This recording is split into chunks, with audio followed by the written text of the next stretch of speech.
Assalamualaikum warahmatullahi wabarakatuh. Om Swastiastu, Salam Namo Buddhaya. Perkenalkan, saya Erianti dengan nomor induk mahasiswa 191271316 dari Fakultas Hukum Universitas Widya Mataram, Yogyakarta. Pada kesempatan kali ini akan memaparkan tentang proposal penelitian dalam rangka tugas ujian tengah semester di semester 5 tahun 2021.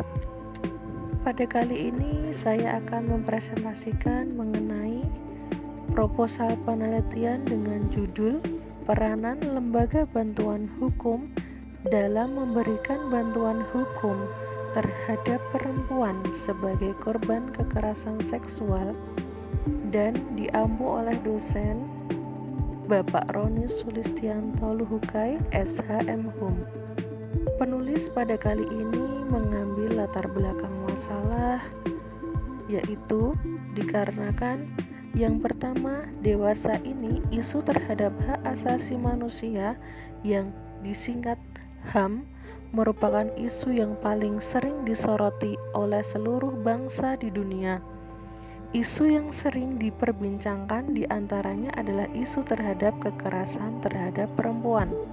Yang kedua, yang melatar belakangi adalah kekerasan atau pelecehan seksual yang terjadi pada seorang perempuan dikarenakan sistem tata nilai yang mendudukkan perempuan sebagai makhluk yang lemah dan lebih rendah dibandingkan laki-laki.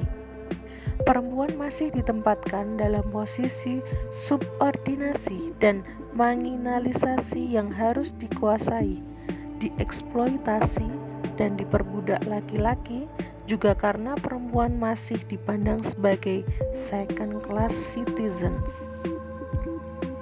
Hal tersebut bersumber pada Sumerara Marcella tentang perbuatan kekerasan pelecehan seksual terhadap perempuan.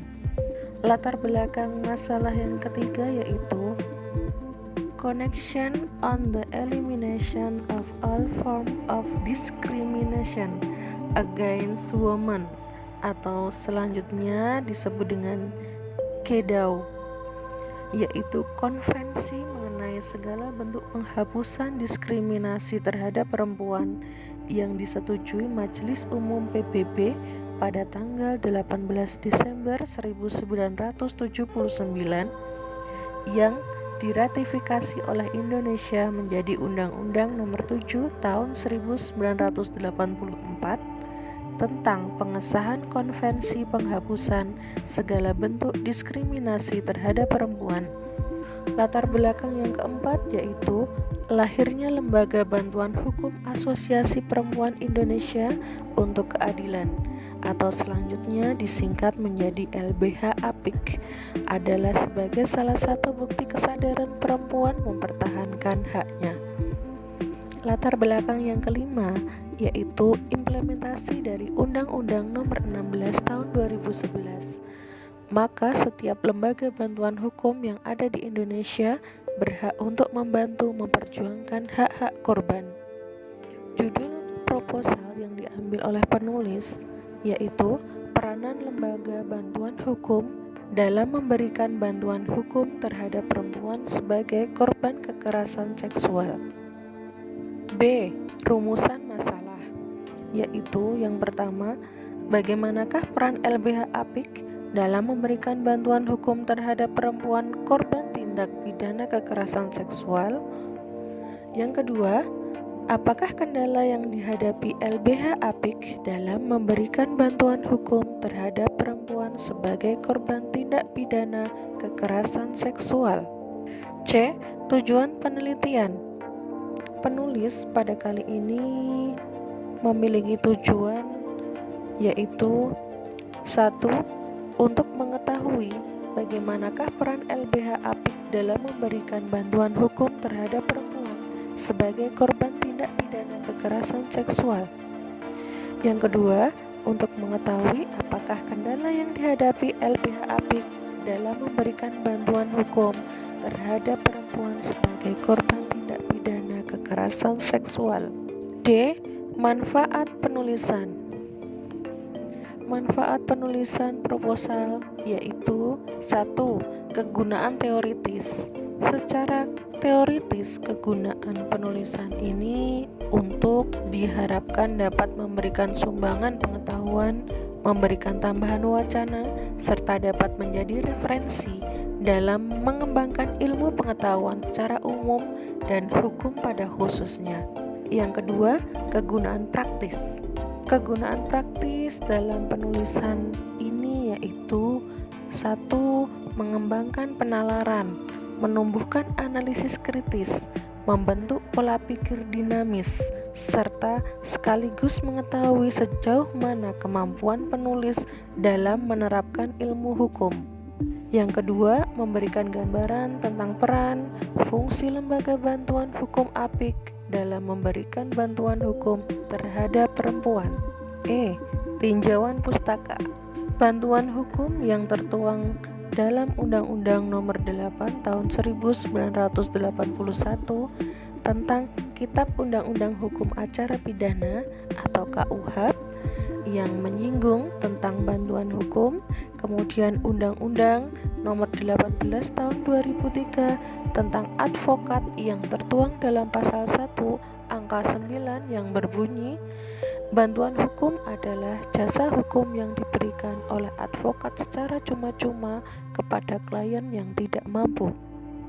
Sedangkan lembaga bantuan hukum APIK yaitu organisasi yang bertujuan mewujudkan masyarakat adil, makmur, dan demokratis serta menciptakan kondisi yang setara antara perempuan dan laki-laki dalam segala aspek kehidupan baik politik, ekonomi, sosial maupun budaya.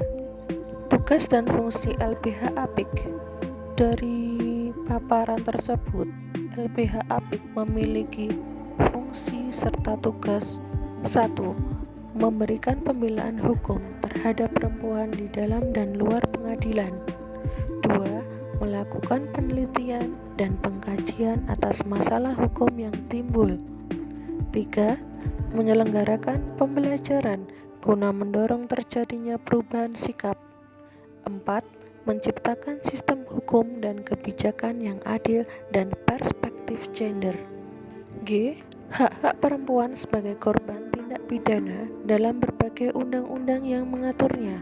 Hal tersebut terangkum di dalam 3 undang-undang. Di antaranya adalah 1. Undang-Undang Nomor 31 Tahun 2014 tentang perlindungan saksi dan korban. 2. Undang-Undang Nomor 35 Tahun 2014 tentang perlindungan anak. 3. Undang-Undang Nomor 23 Tahun 2004 tentang penghapusan kekerasan dalam rumah tangga. Tentang metode penelitian. Metode penelitian terbagi menjadi 4. Yang pertama mengenai lokasi penelitian. Untuk memperoleh data yang relevan, penulis melakukan penelitian suatu instansi terkait. Alasan dipilihnya tempat tersebut sebagai lokasi penelitian adalah karena dari instansi tersebut penulis dapat mencari data dan informasi dengan judul penelitian. Sumber data yang digunakan dalam penelitian ini terdiri dari beberapa kategori.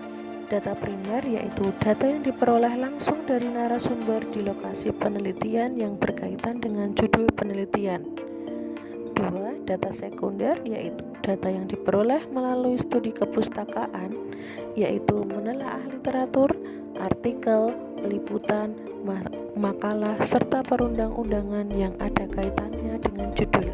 Metode pengumpulan data menggunakan penelitian kepustakaan atau library research, yaitu penulis melakukan pengumpulan data dengan cara membaca literatur yang relevan dengan judul, baik melalui buku maupun melalui internet, serta badan-badan normatif berupa produk hukum.